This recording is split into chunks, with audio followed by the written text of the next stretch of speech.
no, it's gone. Why?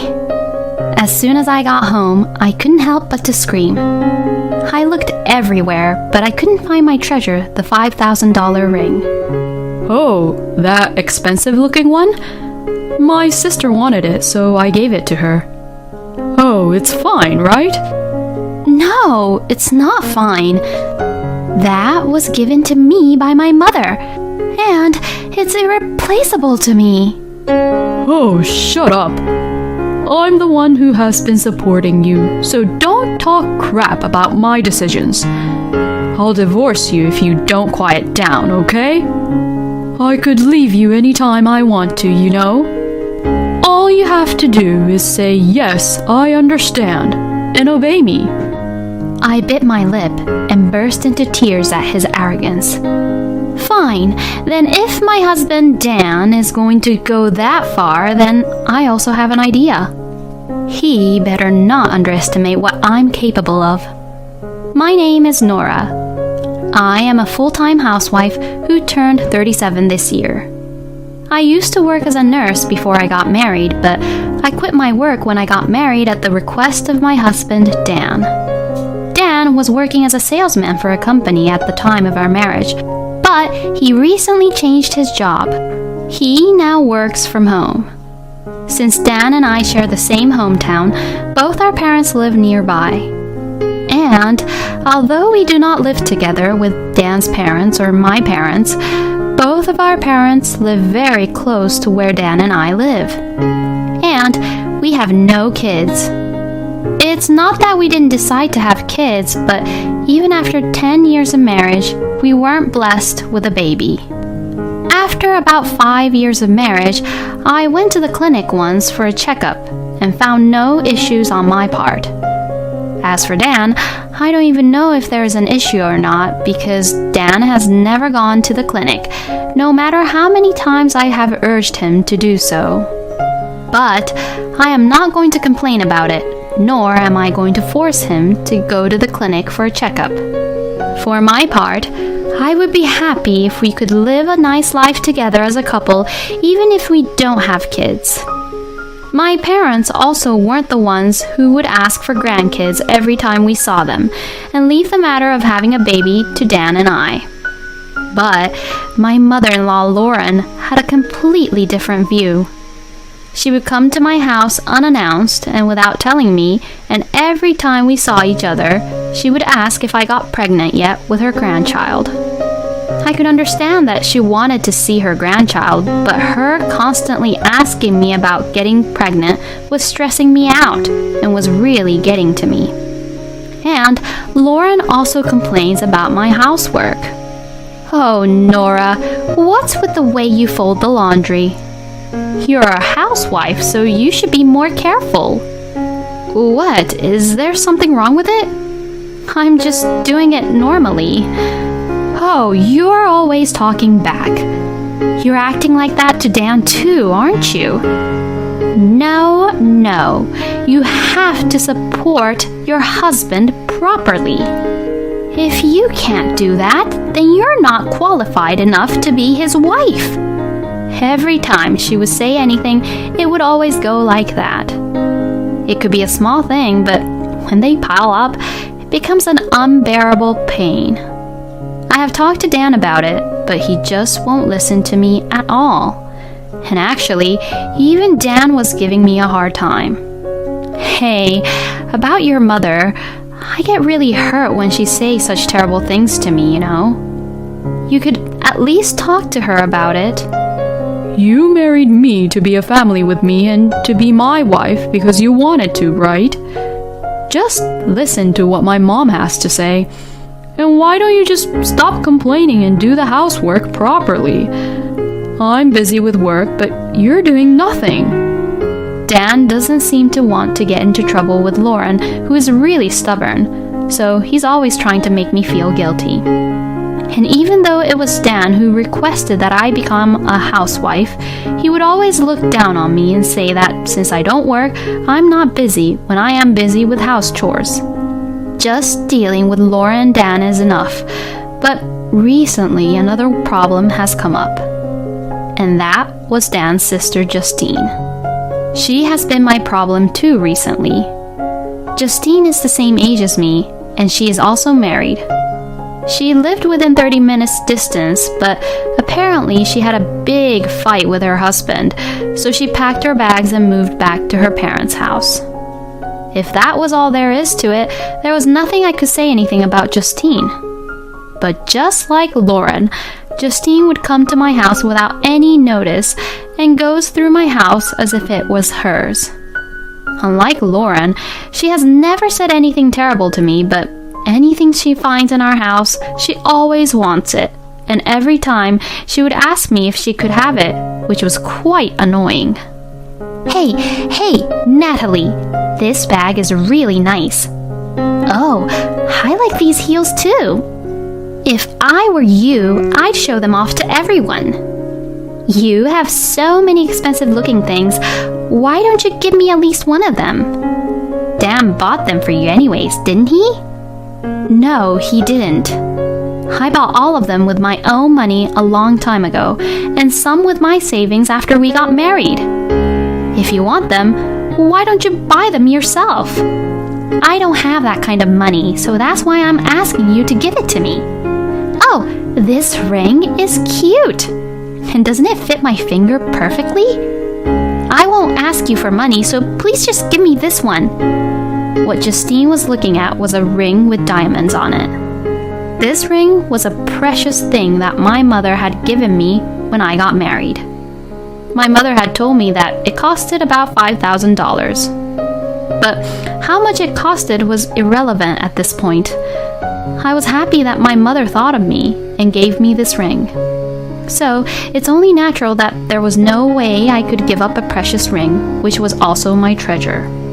When I firmly refused, Justine had a sulky attitude and said, "Oh, fine," and then she left the house angrily. I then decided to move the ring out of the drawer and put it into the bedroom closet, just in case. This way, the next time someone looks into my dresser, they wouldn't know where I put the ring. If I went this far, Justine would surely give up on the ring as well. And that day I had gone to a nearby supermarket to buy ingredients for dinner. Normally, I would go home as soon as I bought what I wanted, but I happened to run into one of my neighbors, so we talked to catch up for about 30 minutes.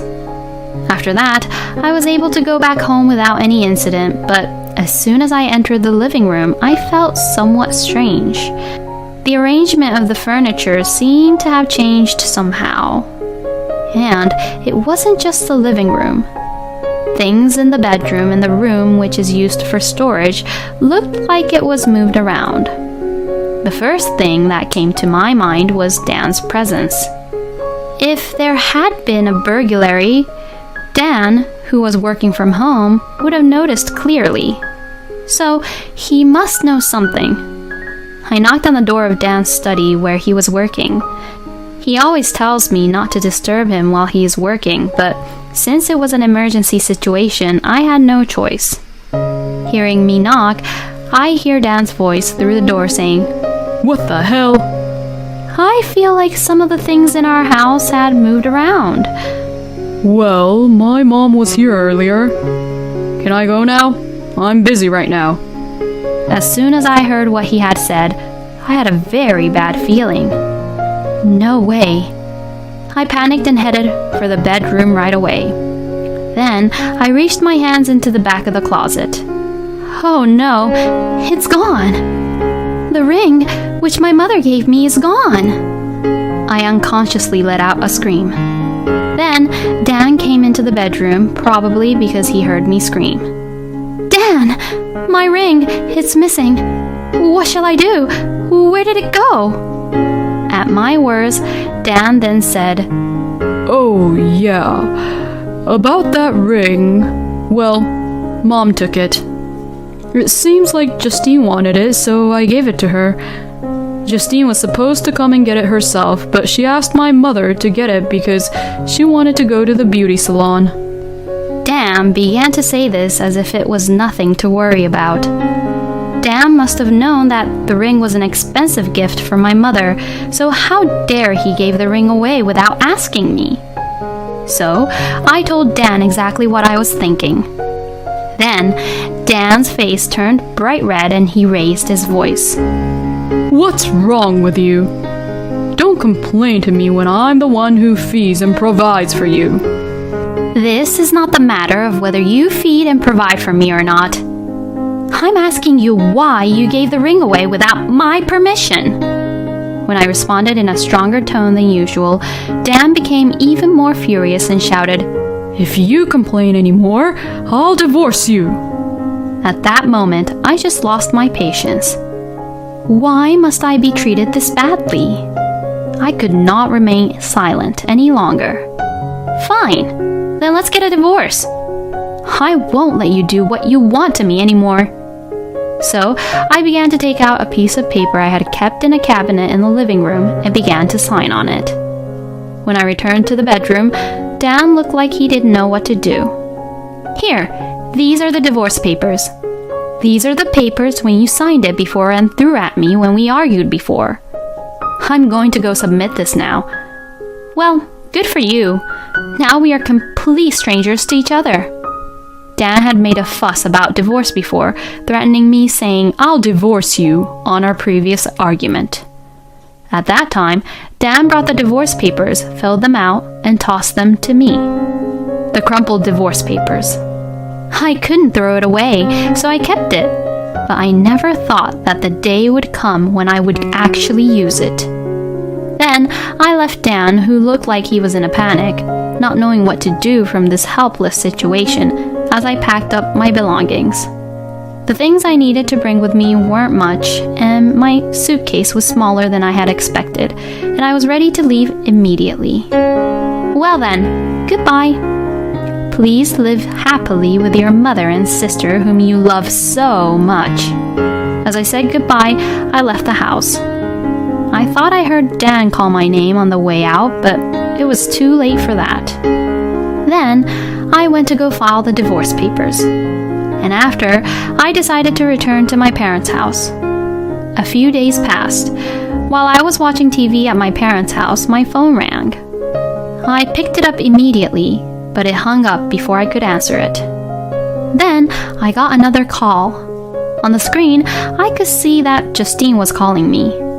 While I was wondering whether to answer the phone or not, it hung up again. Then I received another call from Justine. This time, I was able to answer. Yes, hello. What's wrong? You finally picked up. What do you mean, what's wrong? I've been calling you a million times, so why didn't you pick up earlier? The loud, piercing voice hurt my ears. Then Justine continues. Well, hurry up and help me. The police are at the party. Just come over here anyways. That's all she screamed to me, and then she hung up the phone. So I got ready quickly and ran out of my parents' house, and I drove to the party venue where Justine was at. I knew where it was without asking. Oh, Nora, you're so slow. Hurry up and explain to him. Justine was waiting for me just after I got out of my car. She pulls me by the hand and I follow her. Justine opened the door to the banquet hall loudly. And there, I saw people whom I've seen before. And that was because they were holding a middle school reunion at the venue, and it was the middle school where I went to.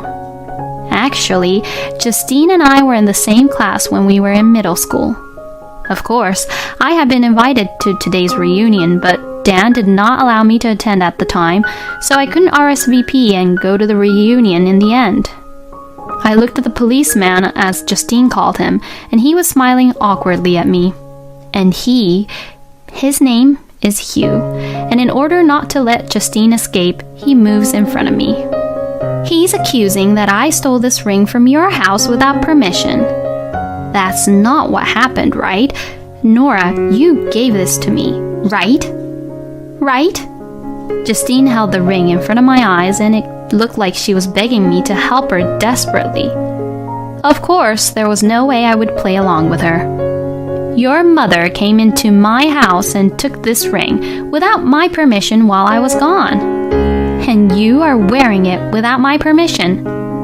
I never allowed you to wear the ring." Justine bit her lip in frustration. But it looks like she still won't let go of the ring. "If you give it back to me here and now, I won't make a big deal out of it. If you don't want to do that either, then you'll know what'll happen, right?" When I said that, Hugh took one step forward to Justine's direction. Perhaps intimidated by the power of Hugh, who's really tall, Justine finally took off the ring and handed it to me. Ugh, God, you could have at least given it to me. You're such a stingy, cheap woman. Hearing what she has said to me, apparently it seems like Justine has not learned her lesson yet. Well, if that's the case, I have an idea. I took a deep breath and spoke as loudly as I could. "Oh, is that what a person who took the $5,000 ring without my permission should be saying? Maybe we should go talk to the police together after all. Oh, and of course, your husband should be there too. I know you're living separately with your husband after a huge fight you had, but I'm sure he'll fly out right away to see what happened, right? Good for you!" My voice was pretty loud enough, and everyone in the hall was staring at us. Justine, who had attracted the attention of not only her classmates who were around her, but also those at the edge of the hall, seemed to be really embarrassed at what was happening. Her face turned bright red, and her eyes were all teary. Finally, she couldn't take it anymore and said, "This is terrible," and ran out of the banquet hall while hiding her face. I hope she will reflect a little on her behavior and attitude now. I felt a little bad to have spoiled the reunion as everyone was enjoying before this happened. I apologized to my classmates and left the venue. Then Hugh said to me, I'm glad you got your ring back. "Oh, I'm so sorry, Hugh. I'm sorry you had to help me with all this just because you became the police officer." Indeed, I knew in advance that Justine would surely wear the ring to this reunion. Justine had told me that she would wear the ring when I called Dan to inform him about filing the divorce papers. If Justine regretted not wearing or returning this ring at the reunion, I would not have embarrassed her in front of many people. But since I wasn't there, I had no idea what was going on inside the party venue. So I contacted Hugh, who is now a police officer, and asked him to call Justine. Actually, I was supposed to get a call from Hugh, but it was unexpected that Justine called me when Hugh approached her. Oh, don't worry about it. Oh yeah, why don't you just go ahead and attend the reunion? One of us has left after all. Hugh explained the situation to the people who organized for the reunion and got permission, and I was finally able to attend the reunion. I felt like I was back being a middle school student again and had a great time. Sometime later, Justine seemed to be too embarrassed to stay in her hometown, and before I knew it, she had moved out. I thought she had gone back to her husband, but apparently not. I don't know where she went, but in any case, she and I will never cross paths again. Justine must be actually very disappointed that she can no longer stay at her parents' house, which she loved so much. And Lauren seems to be quite shocked by her daughter's disappearance as Justine left without telling her where she went and her son's divorce, and is now living a lonely, sad life. This is what Lauren and Justine deserves. Oh, and my ex-husband contacted me the other day. He said that he wanted to start over with me.